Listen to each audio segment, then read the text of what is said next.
바울은 제3차 선교 여행을 마치고 이제 예루살렘으로 귀환하게 되었습니다. 그 얼마나 꿈에 그리던 도성이었을까요? 예루살렘. 그곳에 하나님의 전이 서 있습니다. 사도 바울과 일행은 예루살렘에 마침내 도착하게 되었습니다. 그들은 예루살렘에 도착한 후에 제일 먼저 야고보를 방문합니다. 여기서 야고보는 주님의 제자 야고보가 아니라 주님의 동생 야고보입니다. 예수님께서 성령으로 잉태되신 이후에 마리아와 요셉은 첫 번째 아기를 낳습니다. 그 아기가 바로 야고보입니다. 성경 야고보서의 기록자입니다. 베드로가 떠난 예루살렘 교회, 야고보는 담임 목사님이 되어 있었습니다. 바울은 야고보에게 그간의 모든 일어났던 일들을 보고합니다. 바울이 무난하고 하나님이 자기의 사역으로 말미암아 이방 가운데서 하신 일을 낱낱이 말하냐니. 우리는 이 짧은 한 문장에서 대단히 중요한 사실을 발견할 수가 있습니다. 바울은 자신이 행한 것을 보고하지 않습니다. 바울은 자신이 어떻게 했는지를 보고하지 않고 있습니다. 바울은 하나님이 행하신 일을 보고하고 있습니다. 하나님께서 어떻게 행하셨으며 어떻게 교회를 세우셨는지를 보고하고 있습니다. 바울의 이 보고 속에 주어는 하나님이십니다. 하나님이 자기의 사역으로 말미암아 이방 가운데서 행하신 일을 그는 낱낱이 말하고 있었습니다. 바울 자신은 하나님의 도구에 불과하며 이를 행하시는 분은 하나님이시라는 사실을 그는 보고하고 있었습니다. 자신이 한 것이 아닙니다. 하나님이 하신 것입니다. 바울은 여러 해 동안 전도 여행을 다녔습니다. 그는 많은 수고를 했습니다. 많은 희생을 했습니다. 때로 죽을 고비를 여러 번 넘겼습니다. 그리고 돌아와 하나님께서 하셨습니다. 하나님께서 이루셨습니다. 이렇게 보고를 하고 있습니다. 오직 하나님께서 하신 것입니다. 모든 것이 그 시작과 그 진행과 그 결과를 하나님께서 하시는 것입니다. 그러나 그럼에도 불구하고 잊지 말아야 할 것은 나의 수고가 동반된다는 것입니다. 나의 헌신이 필요합니다. 나의 노력이 필요합니다. 나의 희생이 필요합니다. 여러분 잘 아시는 것처럼 예수님께서는 물고기 2마리, 보리떡 5개로 5,000명을 먹이시고 12바구니를 거두시는 이적을 행하셨습니다. 주님께서 행하신 이적이었습니다. 그러나 어린아이가 예수님께 물고기 2마리, 보리떡 5개를 드렸기에 그것을 통하여 역사하신 것입니다. 아이도 도시락을 내놓으면 점심을 굶어야 하는 희생을 감수해야 합니다. 점심을 굶는 고통을 감내하지 않으면 할 수가 없는 일입니다. 대부분의 사람들에겐 이 오병이어가 오병이어에 불과할 것입니다. 그러나 주님께 오병이어를 드린 이 어린아이에게 오병이어는 하나님의 역사하심의 증거가 되고 있습니다. 그날 아이는 자신의 작은 헌신으로 5,000명을 먹이는 기적의 주역이 되었습니다. 하나님이 이렇게 우리의 봉사를 통해 우리의 섬김을 통해 당신의 기뻐하시는 뜻을 이루십니다. 오늘도 하나님께서 여러분의 봉사를 통하여 여러분의 섬김을 통하여 당신의 기뻐하시는 뜻을 이루시기를 주님의 이름으로 축원합니다. 오늘날 기아에 굶주린 이들을 걱정하는 이들은 많습니다. 그러나 그들을 위하여 나서는 사람은 적습니다. 너무나 엄청나기 때문입니다. 자신이 할 수 있는 일이 아니기 때문입니다. 자신이 할 수 있는 일의 범주를 벗어난 일이기 때문입니다. 자, 그러나 여러분이 하실 수 있는 것을 하십시오. 하나님이 하실 수 있는 것을 하실 것입니다. 여러분은 가능한 것을 하십시오. 하나님은 불가능한 것을 하실 것입니다. 하나님 오늘도 우리를 통하여 당신의 뜻을 이루시고 당신의 역사를 이루어 가시고 있습니다. 여러분, 하나님은 아무 목적 없이 자기 백성에게 은혜와 선물을 베푸시는 일이 없으십니다. 명석하고 머리가 총명하신 분이 있습니까? 하나님을 위한 것임을 생각하시기를 바랍니다. 유창한 웅변과 언변에 재능이 있으신 분이 있습니까? 하나님을 위하여 사용하십시오. 하나님께서 당신의 목적을 위하여 주시는 재능입니다. 하나님이 여러분을 선택하신 것은 하나님의 목적을 위함입니다. 여러분이 가진 모든 은사와 받은 모든 은혜는 하나님의 목적을 위한 것임을 기억하시기를 바랍니다. 강하고 순수한 믿음을 가졌으니까, 뜨거운 열정을 가졌으니까, 타오르는 사랑을 가졌으니까, 하나님의 은사들 중 어느 것을 가졌으니까 하나님의 목적을 위하여 사용하십시오. 하나님은 그것을 당신의 목적을 위하여 주신 것입니다. 자, 바울의 그 다음 보고의 내용은 하나님께서 이방 가운데서 행하신 일입니다. 역사하신 일입니다. 하나님이 자기의 사역으로 말미암아 이방 가운데서 행하신 일을 낱낱이 말하니 라고 말씀하고 있습니다. 하나님은 유대인만의 하나님이 아니십니다. 하나님은 온 세상의 하나님이십니다. 우리 모두의 하나님이십니다. 그러므로 이방 사람을 구원하시는 하나님의 역사가 나타났던 것입니다. 그러나 유대 사람들의 편견으로 볼 때는 이것은 달갑지 않은 소식입니다. 자신들이 믿는 하나님이요, 자신들이 섬기는 주이신데 왜 이방 사람들이 믿어서 이 야단 법석이냐? 왜 이방 사람에게 굳이 다니며 전도를 해야 하느냐? 자, 그러나 이방 사람들이 듣고 하나님께 돌아왔다는 보고를 들을 때 야고보와 예루살렘 교회의 장로들은 하나님께 영광을 돌렸습니다. 여러분, 이 점을 잊지 마시기 바랍니다. 내가 이 안에서 잘 되는 것, 이 안에서 잘 사는 것 중요합니다. 그러나 여러분 마음속에 정말 기쁨이 되는 것은 주를 알지 못하던 이가 주를 믿고 주께로 돌아왔다는 것, 바로 그것입니다. 그것처럼 좋은 일은 없습니다. 죄인들이 회개하는 것은 하늘의 큰 기쁨이 된다고 말씀하셨습니다. 하나님께 큰 기쁨이요, 천사들의 즐거움이 되는 것이라면 우리가 한 사람을 믿음으로 돌아오게 할 때 우리는 중심으로 하나님을 찬송하는 것입니다. 자, 야고보와 장로들은 이 모든 보고를 듣고 하나님께 영광을 돌린 후에 바울에게 한 가지 조언을 합니다. 지금 바울을 둘러싼 오해와 억측이 있습니다. 바울에 대한 거짓 소문이 돌고 있습니다. 그것은 바울이 유대인들에게 할례 받을 필요가 없으며 유대의 풍속을 지킬 필요도 없으며 모세를 배척하라고 가르친다는 것입니다. 이것은 오해의 억측입니다.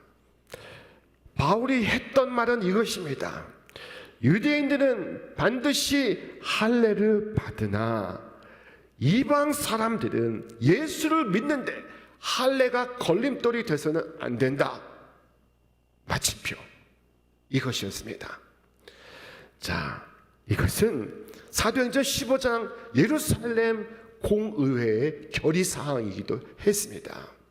그런데 이 메시지가 어떻게 잘못되어서 바울이 유대 사람들에게 더 이상 할례 받을 필요 없으며 유대의 풍속을 지킬 필요도 없고 모세도 배척을 해야 한다고 가르친다는 것입니다. 자, 이렇게 소문이 퍼져가기 시작했습니다. 이제 예루살렘의 수많은 사람들이 그것을 다 듣고 있었습니다. 그런데 바울이 예루살렘에 도착한 것입니다. 흥분한 군중들을 어떻게 말릴 수 있겠습니까? 이때 예루살렘 교회의 야고보와 장로들이 내놓은 답은 이것입니다. 우리가 말하는 이대로 하라. 서원한 네 사람이 우리에게 있으니 그들을 데리고 함께 결례를 행하고 그들을 위하여 비용을 내어 머리를 깎게 하라. 그러면 모든 사람이 그대에 대하여 들은 것이 사실이 아니고 그대도 율법을 지켜 행하는 줄로 알리라. 한마디로 바울에게 유대의 결례 규정을 따라서 정결의 예식을 가지라 하는 것입니다. 이 정결 예식은 7일 동안 진행이 되었다고 합니다. 먼저는 속죄의 제사로부터 그 다음 번제로 이어지고 그리고 화목제로 맞춰지게 됩니다.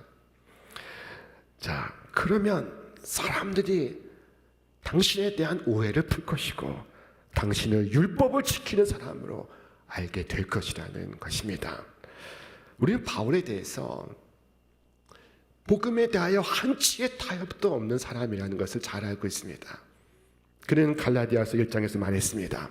내가 전한 복음 이외에 다른 복음을 전하는 자는 천사라도 저주를 받을 것이라 선언했습니다. 그는 일체의 타협이 없었습니다.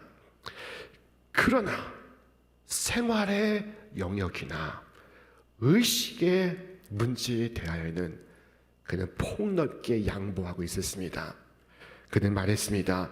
내가 모든 사람에게서 자유로우나 스스로 모든 사람에게 종이 된 것은 더 많은 사람을 얻고자 함이라. 바울은 예루살렘 교회가 내놓은 해결책에 동의합니다. 그리고 따를 것을 약속합니다. 자, 7일간의 정결의 예식이 진행되고 있습니다. 그런데 이 모든 예식이 마쳐지는 어느 날 한 소동이 시작되게 되었습니다. 이 소동은 에베소에서 온 유대인들이 일으키는 소동이었습니다.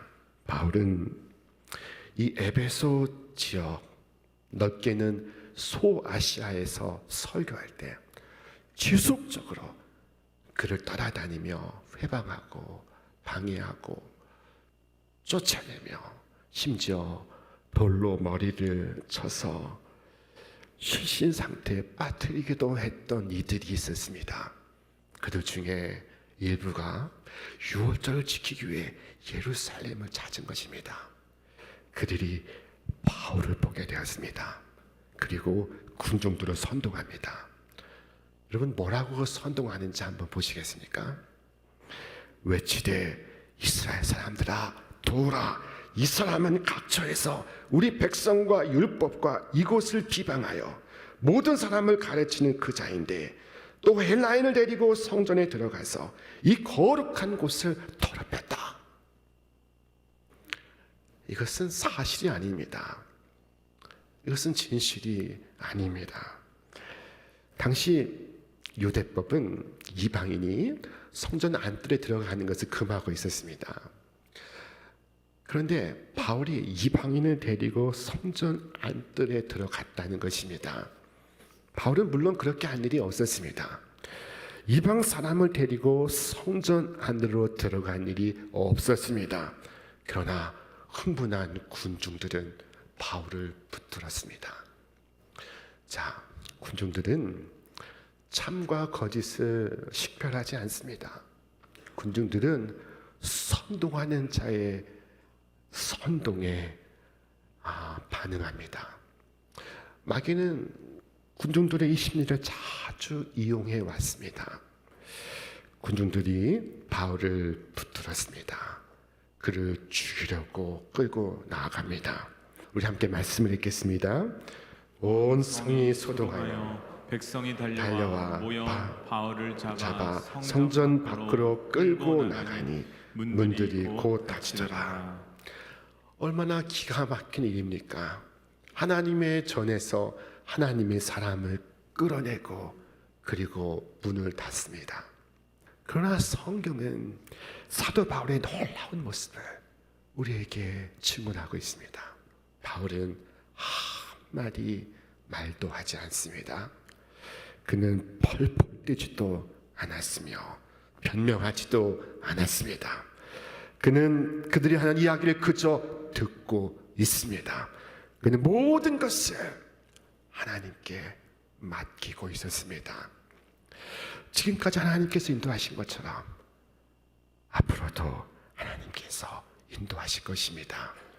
그러므로 그는 유대인들과 싸우려 하지 않습니다. 앞서 바울은 하나님께서 이끌어 가신 그의 선교의 사역을 보고했습니다. 하나님은 바울의 하나님이시요 하나님은 그의 이야기의 주어이십니다. 그 하나님은 바울을 그곳에 그냥 두지 않을 것입니다. 그곳에서 그냥 해를 입게 하지 않으실 것입니다. 마침 로마의 천부장이 바로 그 장면을 목격하게 되었습니다. 이 천부장이 그 장면을 목격하고 백부장들과 군사들을 이끌고 성전 밖으로 달려왔습니다. 그러자 유대인들이 바울을 잡은 손을 놓습니다. 그리고 천부장은 바울을 체포합니다. 바울을 체포하고 싶어서 체포하는 것이 아니라 바울을 살리기 위해서 체포하는 것입니다. 바울이 유대 사람들의 손에 죽을 판이라 바울을 보호하기 위해서 체포하는 것입니다. 바울을 묶어야 군중들이 조용해질 것이니까 말입니다. 유대 사람들이 그를 죽이지 못하게 하기 위해서 천부장이 그를 체포하고 있습니다. 그리고 바울을 가장 위험한 장소인 성전 밖에서 가장 안전한 장소인 요새로 이동시킵니다. 자, 누구 덕분이에요? 하나님 덕분입니다. 누가 도구로 사용됐습니까? 천부장이 도구로 사용됐습니다. 우리 여기에서 바울을 구하시는 하나님의 손길을 볼 수가 있습니다. 지금 이 성을 잃어버린 군중들은 바울을 죽이라고 아우성치지만 로마 군사들은 바울을 안고 이고 들고 가고 있습니다. 이로써 예언이 성취되고 있습니다. 성령이 말씀하시되 예루살렘에서 유대인들이 이같이 이 띠임자를 결박하여 이방인의 손에 넘겨주리라. 자, 결국 바울은 여기에서부터 이제 로마로 나아가게 될 것입니다. 그가 기도하던 로마로 가게 될 것입니다. 그의 남은 사역이 로마에 있습니다. 그 로마의 황제 앞에 서게 될 것입니다. 하나님께서 모든 순간 역사하셔서 모든 것을 합력하여 선을 이루시는 하나님이십니다. 여러분, 최근에 어떤 오해와 곡해를 받으신 적이 있습니까? 어쩌면 그것은 피할 수 없는 일인지 모릅니다. 예수님도 평생 오해받으며 사셨습니다. 바울도 오해 속에 정신적, 육체적 고통을 당하고 있습니다. 자, 오해받았다면 그 오해 속에서 낙심하기가 쉽습니다.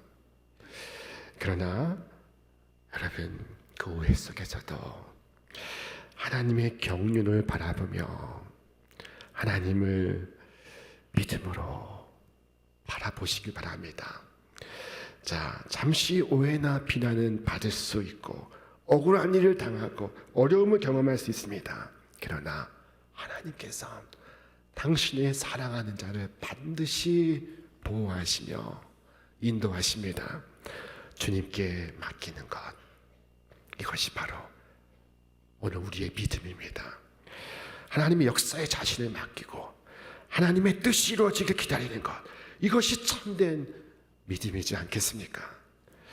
내가 아니라 하나님이시라 고백하였던 바울의 고백처럼 하나님께서 나의 삶을, 나의 가정을 이끌어 가시고 있습니다.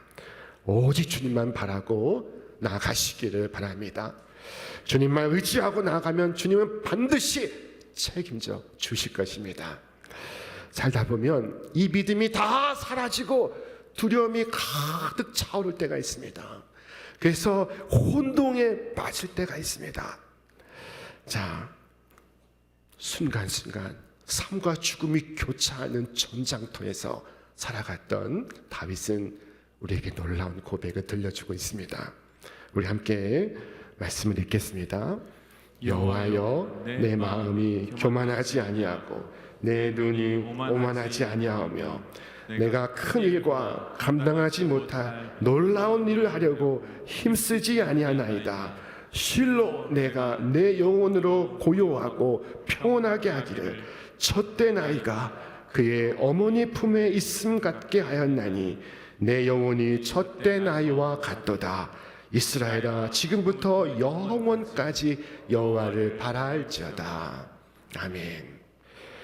여러분, 내가 인생을 살아가는데 필요한 힘의 원천은 내가 축적해 놓은 지식과 경험과 자원에 있지 않고 다른 사람들의 칭찬과 인정에 있지 않으며 오직 하나님을 잠잠히 신뢰하고 의지하는 데 있음을 믿으시기를 바랍니다. 여러분, 하나님의 살아계심과 하나님의 일하심을 믿으십시오. 하나님의 역사 속으로 담대히 나아가십시오. 나의 달려갈 길 다 달려가도록, 나의 호흡이 다 하도록 주님의 십자가를 바라보시길 바랍니다. 이 십자가는 하나님의 언약입니다. 목숨을 걸고 나를 지키신다는 하나님의 약속입니다. 내가 너의 하나님이다. 내가 너와 함께하리라. 주 예수께서 두 팔을 벌려 당신의 언약 속으로 우리를 초대하시고 계십니다. 여러분, 이 언약 가운데 머무시기를 축원합니다. 주님의 언약 안에서 여러분의 오늘의 삶의 이야기가, 여러분의 역사가 주님의 이야기가 되고 주님의 역사가 되기를 주님의 이름으로 축원합니다.